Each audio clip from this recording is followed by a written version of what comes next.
G'day guys, Huidak, my name is Wildkard. Thank you for watching the Wildkard Rugby Show. Like, comment, and subscribe, and yes, you are here today because undoubtedly there's a lot to talk about of what happened with Dr. Rassie and his team selection. And let me tell you something. It's really revealing what is happening at the Springboks camp based on the selections that Rassie has put out today.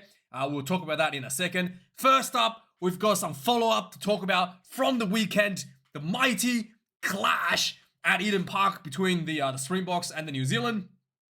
Obviously, we can see that Ireland has moved up one rank ahead of the Springboks as a result of the Springboks losing at Eden Park. And obviously, the Irish team has beaten the great rival of nobody on the weekend to make that advancement. And also, there were some changes at the bottom from the Pacific Nation Cup as well. Tonga has advanced to the Rugby World Cup as a result of Fiji beating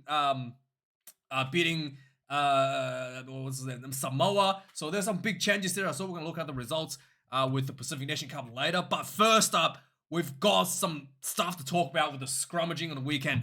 Two things scrummaging people were talking about. This is the scrum. And first up, people, when I did a review, I said that the tight head prop here for the Springboks is Thomas the Tank Engine. And in reality, somebody told me it's Wilco Low. But, everybody knows the Afrikaners, they all look the same. So it doesn't matter who it is. It's interchangeable. You can call them whatever you want. It's no difference, okay? I'm still waiting for somebody to tell me that Faf de Klerk is not the son of... What's his name? It's not the son of Percy Montgomery, okay? I'm still waiting for someone to tell me that. But hey, more importantly, we're going to talk about Scrum. So there was a couple things that people were talking about. Number one, people accuse the Springboks of pushing early. Now, you are actually allowed to apply weight, but you're not actually allowed to advance forward. So there's a big talking point about the Springboks obviously putting pressure. You can see putting pressure on the scrum, but they haven't advanced forward. So it's completely, the feet is steady. They're just applying pressure. It is completely legal to apply pressure. Now you might be saying, no, it's actually not legal to apply pressure. Let me just show you another scrum in the exact same game. You understand what happens if you apply pressure and the opposition don't hold the pressure. This is what happens. Same here. Wilco Low, Thomas Dutoy, whoever it is, right? Same here. Just applying pressure without advancing forward. Applying pressure without going forward. And the scrum goes down. And the referee decided that this was a penalty to the Springboks. And you might be wondering, how is that a penalty to the Springboks? Because you can see that Tamati Williams is bent on his knee to the ground, whereas whoever this is flattened on his knee, which means that it's Tamati Williams folding in under the pressure because he's kind of coiled back down on his knees, whereas Dutoy is flattened out, means that it's the All Blacks not holding the pressure from the Springboks. The Springboks did not advance forward. That's why he's flattened out. This is a clear example of applying pressure without going forward. It is 100% allowed to apply pressure, but you're not allowed to advance forward following that pressure. And this is what happens when the pressure is not held up by the opposition. It goes down, the opposition goes to the knee, the team that's applying the pressure gets flattened, the referee gives penalty to the team that is perceived, at least, to have the dominance in this occasion. Okay, that's number one. Number two, people are saying that, why wasn't this a full-on penalty to the Springboks? Now, there are three ways that the scrum could be a penalty. If anybody goes up, so like one of the opposition heads pops out, or the scrum goes down, the opposition collapses the scrum under pressure, or the scrum gets wheeled. Usually the wheeling results in somebody gets popped out as well. So and all of this has to happen before the ball gets taken out for this to be a penalty advantage. Okay, so the scrum just going backwards is actually not a penalty, We've seen this a lot. I'm sure everybody have seen it. A scrum just gets marched over the try line and then the number 8 just touches the ball and it's a try. No penalties given. Just a straight up scrum try if the scrum moves forward. So there's nothing wrong with the scrum going forward. So if you watch this scrum here, the All Black scrum is going backwards. The Springboks scrum is going forward. There's no wheeling, so no infringement there. No one's head's getting popped out. No infringement there. The scrum hasn't collapsed. No infringement there, right? Yeah, it hasn't collapsed yet. The scrum just going backwards. So there's no penalty advantage here because nothing is actually going wrong here. There's no clear infringement of any of the three things I just stated here. And then the scrum is about to go down. As you can see here, Huaga's just about to pick up the ball. And the scrum goes down as Huaga picks up the ball. You see? If Huaga had left the ball a little bit longer, this would have been a penalty advantage. That's why this was not a penalty advantage. I hope everybody gets those points across. There was a lot of confusion and, discussions of how these things actually work. I hope the two things I just explained made sense, okay? And let me know if anything what I said is wrong. I'm more than happy to look at it. But this is why this wasn't a penalty. And this is why you can apply pressure in the engagement. That's the whole point of the scrum, is to apply pressure. But you're not allowed to advance forward. Like, your legs cannot creep forward. And what happens if the opposition don't hold the pressure? The scrum gets flattened and it's a penalty to you for applying the pressure, right? So that's really, really important what we want to talk about on the weekend. Now, let's talk about the men that's being announced by Rassie Erasmus. So first up, this team is announced almost 2 days ago now from this point. This is actually really interesting. So the fact that this team was announced 2 days ago tells me that Rassie Erasmus has decided on this team before they headed over to New Zealand. So this tells me that Rassie Erasmus is not looking at the game that is in front of him. He's looking at planning the team ahead for the Rugby World Cup. Yeah? So the players' performances from last game had nothing to do with what he wanted to achieve in this game at Wellington. So I will have, not only that, there was a completely different team that's been presented, but also I have no doubt that Rassie is going to try some new things. Some of you guys actually mentioned this in the comments, that the Springboks, some of the go-to players are aging, getting to the end of their line. New players need to come up. And Rassie is doing that. Rassie is changing up the style. In fact, I have a feeling that we're going to see the style that the Springboks played against the Wallabies in the first half of the first test at someone at my door? No. It's like the Wallaby game in the first half against the Wallabies at Johannesburg, right? We're going to see a bit of kicking down the sideline and using that speed down the sideline to apply pressure, and a lot less up and under kicks, a lot more lower trajectory, whether it be like a crossfield or like a grubber down the sideline. I'm expecting more of that as a result of some of these changes that's coming up. And this is, again, Rassie Erasmus transitioning the team into a new, into a new future, into a new direction. And again, it's planning towards the Rugby World Cup. It's planning for emergencies, for contingency plans. It's planning for oppositions in the future, the strategies the opposition is going to bring from the future. It's all of that. It's not just a game in the Rugby Championship following a loss at Eden Park. Hope that makes sense. Hope everybody understand what Rassie Erasmus is looking at. So yeah, once you understand that, this whole selection makes a lot more sense. That it has nothing to do with what happened on the weekend. It has all to do with what Rassie wants to do for the future and how he has already planned this team. He's already planned ahead before coming into New Zealand. So let's have a look at the men that's been given the task this weekend. Coming number 1 for the Springboks, Ox Enche. Number 2, Malcolm Marx. Number 3, Thomas Dutoy.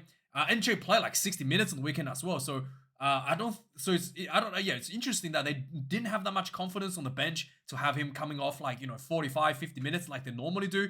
He had almost 60 minutes, almost a traditional style of like not really the bomb squad setup at all. It's moving away from the bomb squad for the Rassie Erasmus side here with this selection once again.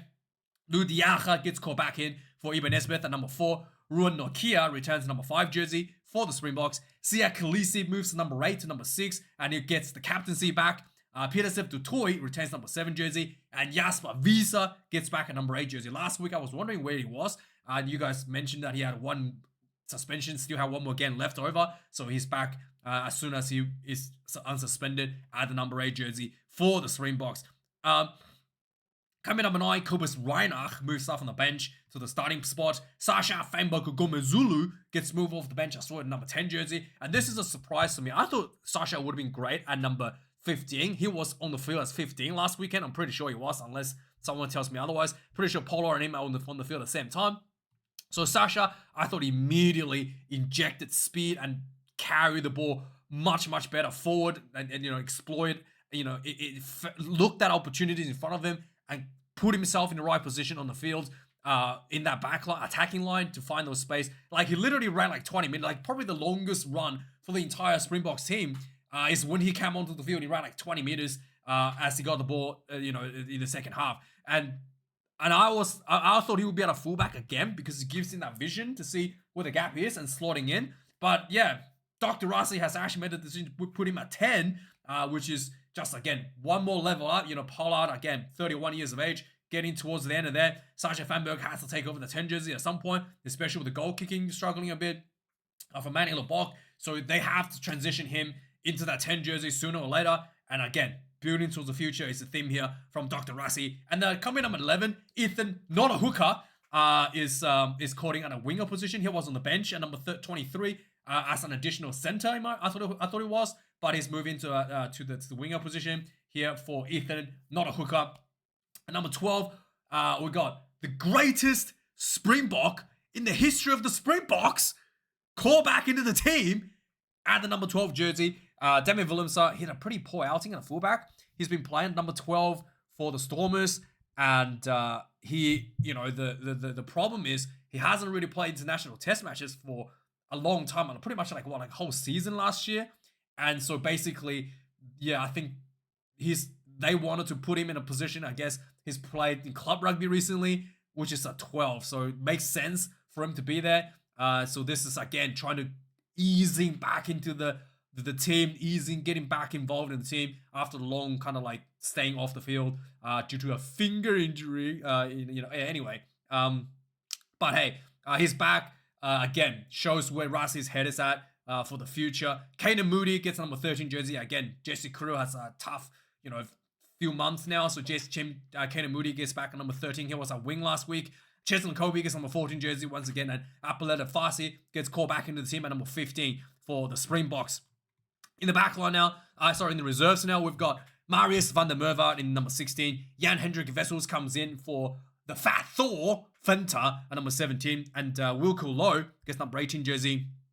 He's moved down to the bench, I think. I think Wilco Lowe was starting last week. I don't know. They all look the same to me. I'm sorry. Moving on. Number 9, Ahia Snyman gets number 19 jersey. I think it was he last week? I don't think it was here last week. But anyway, Huaga Smith gets number 20 jersey once again. Grant Williams gets moved down to the bench at number 21. Manny Lebok comes in number 22 for the number 10 reserve. And then finally, Andre Esterhuizen gets caught in number 23 for a potential additional center. And again, this is a very, very, I have to say, All Black style of setup, having an additional center. And this is also an Irish setup as well. Additional center on the bench instead of an additional winger or a additional forward. So yeah, again, Andre Esterhuizen, he could play center. I mean, and we've seen him at open side flanker at some point. So I wouldn't be surprised if he gets put on the field for Sia Khaleesi this game. To be honest, seriously, I wouldn't be surprised if he comes on for Sia Khaleesi at some point in the game. But we'll have to wait and see if that's going to be true or not. Let me know your thoughts about this one in the comments. Rassie Erasmus obviously had a bit of a heart attack on the weekend. Bit of a This was a penalty given out before the All Blacks scored their try. I think it was Wildkard Smith, maybe it was Wildkard Smith, or it was a silly penalty given out. Not happy. He also showed his heart rate monitor. My goodness, that was a pretty big spike there. I think that might not be the heart rate monitor for this incident here. That looks like the heart rate for half time. He's probably had a yell at the team. I wouldn't. Yeah, that's that. Yeah, he probably had a. Yeah, he definitely gave a speech at half time. But yeah, that's interesting to see. Jason Ryan, the All Black scrum coach, talked about how disappointed he was with the scrummaging, especially the one when there's ended up in a try. Yeah, we'll have to wait and see if he's going to make a change at the tight end pro. I thought Lomax definitely looked a little bit out of his depth, to be honest. He hasn't played rugby for quite some time, not even a super rugby level. He's been in and out with injury, so I would not be surprised if they're calling a different prop for Lomax. We'll have to wait and see for that. So yes, there was we'll talk about this in a bit later. The Red Bull thing.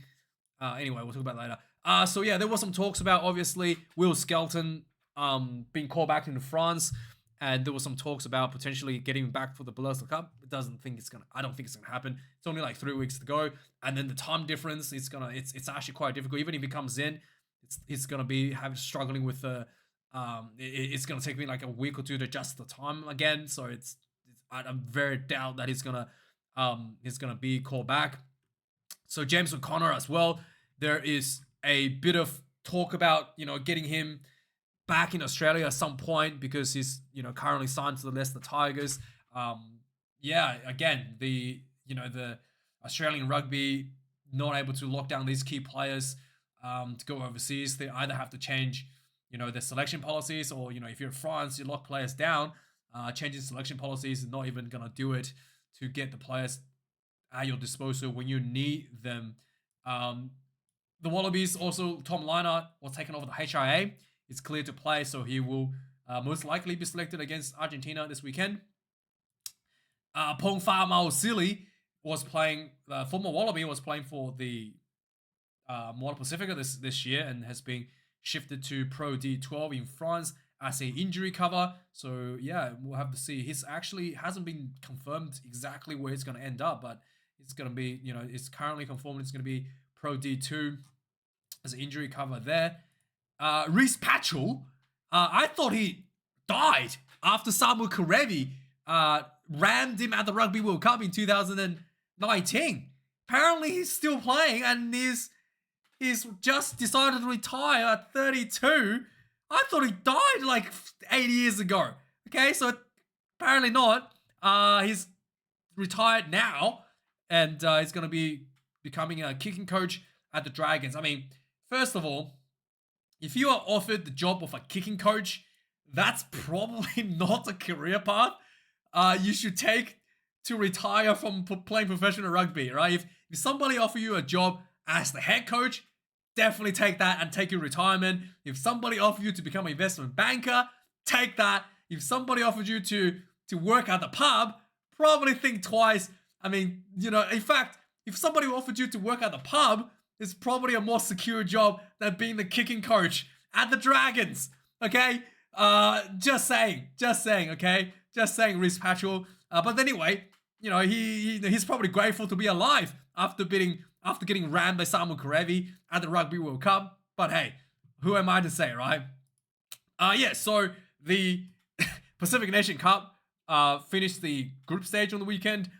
Fiji beat Samoa and leading into Tonga, finished second on the table and advancing to the Rugby World Cup. Japan beat USA, so the sets up for the quarterfinal and semi-final for this weekend. Samoa, USA in the quarterfinals, semi-finals, Tonga, Japan, and Fiji, Canada. I'm pretty sure the quarterfinal is just can only get the bronze or something. Not 100% sure how this works, but yeah, that's the state of the Pacific Nation Cup. Just a quick look at the table. Fiji number one in the Pacific side. Sorry, in the Pacific Island side, and then in the northern side, with Japan ranked number one ahead of Canada and USA. Really disappointing, not able to get any wins at all in their outings, with the Rugby World Cup coming in soon too. So there's some more talks about players as well. Hooper's going away to Chiefs, and there's some talks about having him back earlier, potentially before the Rugby World Cup. And then there's also a talk that Finn Smith is looking at, going to what is it? Anyway, who cares about Cheslin Kobe? There's some talks that he might be returning to the Stormers after his contract finished off in Japan. It is suspecting that he's gonna have to take a pay cut, but it's definitely something that he will want to consider going into the Rugby World Cup to be closer to his team. And then obviously there's big talks about Mark Nwangani-Tawasi, who's currently playing for the Sydney Cox. He's playing for the Cox, and he's apparently the top try scorer. 20 tries for the Cox. Wow. Nwangani-Tawasi was former Wallaby, former Waratahs. Basically, they did a swap with Swali'i, so Swali'i he basically took the spot for Swali'i at the Cox.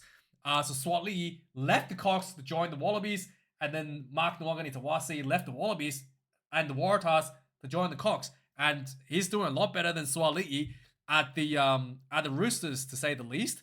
And I'm pretty sure he's got more pay as well. And then Rugby Australia has said that they're not interested to pay big money to bring him back to Rugby Union. It's just, it's who knows. Mistakes were made. You just have to live with it, I guess, at this point. So some English nerds, pointed out. So what is it called? The Newcastle Falcons was obviously bowed out by the Red Bull, and then they revealed the jersey, and Newcastle Red Bull. Red Bull is a brand, right? There's no S in the Red Bull brand, right? That's the brand. It's just the Red Bull, and all the nerds were like, oh my god, it should be called Newcastle Red Bulls. Where is the S in the Red Bulls? Oh my god, are you going to play with one player on the field?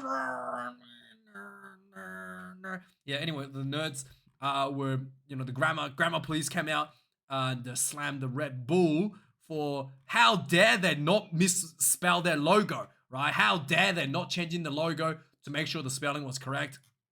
But hey, it is what it is. And that's the last bit of the rugby news this week. The Wallabies and the All Blacks all have not been announced. I have to do a catch-up video on Friday on those teams. And let me know your thoughts about the game this weekend. So I might have to do like a combined video of All Blacks versus Springboks and Wallabies versus Argentina in one video on Friday, because I just don't have time to do too many of them. But yeah, thanks for watching. Like, comment, and subscribe, and let me know your thoughts about Dr. Rassie and his mind games. Thanks for watching. Cheers.